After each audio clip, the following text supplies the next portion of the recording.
I think some of you know that like a week ago, I found out about the death of a really good friend. And I shared what I needed to on the emotional side of that with who I needed to share it to. And I've grieved his loss, Dr. David Cubie.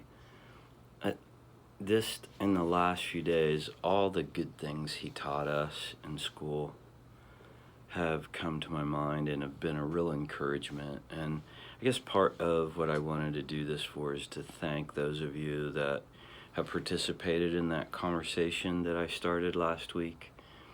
But the other side is I wanted to remember something with you. And I'm not really approaching this from a religious perspective. So I'm not weirding on anybody, okay? Just relax. But one of the things Dr. Cubie would talk about is he would talk about what perfect love was and unmotivated love. And it's really interesting to me that some of the fear issues I've had in my life and a lot recently, I I lay against some of the things he taught. Like he would say, for instance, perfect fear or perfect love casts out all fear. And you'd think about the opposite of fear, as being brave, right? And the opposite of love is hate. But those two are the contrast. You have to take it out of that grid of the English language and start thinking, like, what in the world could he have possibly meant by saying that perfect love casts out fear? And then you start thinking about the word perfection.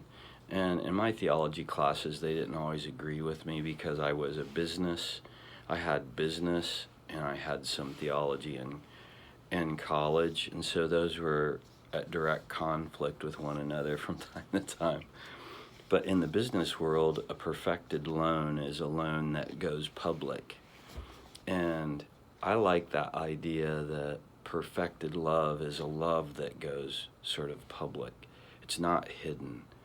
And to me, perfect love is like this love that doesn't need to be afraid or hide from the recipients of that love. And it's really weird. The older I've gotten, the more free I've been to tell people that I love them, no matter where we frickin' are, at work or here at the studio or wherever.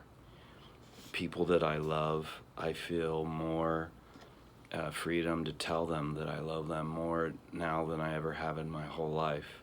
And it's really interesting what happens inside of me to my anxiety when I express love to people.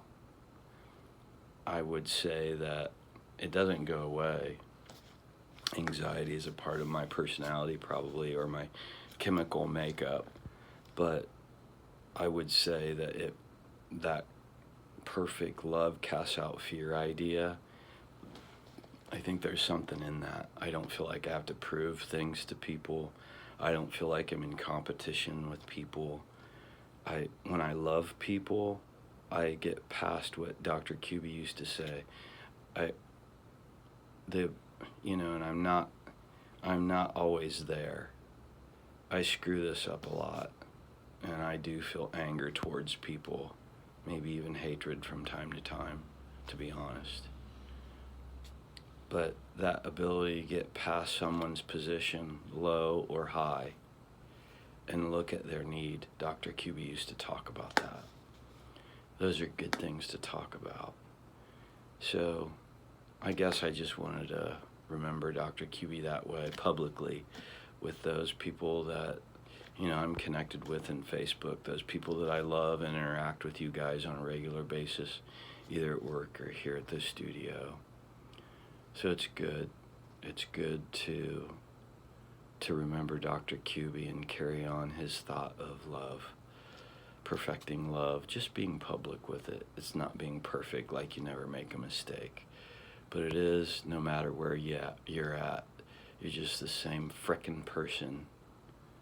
And for me, fumbling all over the place, doing the wrong things, saying the wrong things, but on the way, just figuring out what it means to love people. Love you guys. Thanks for listening.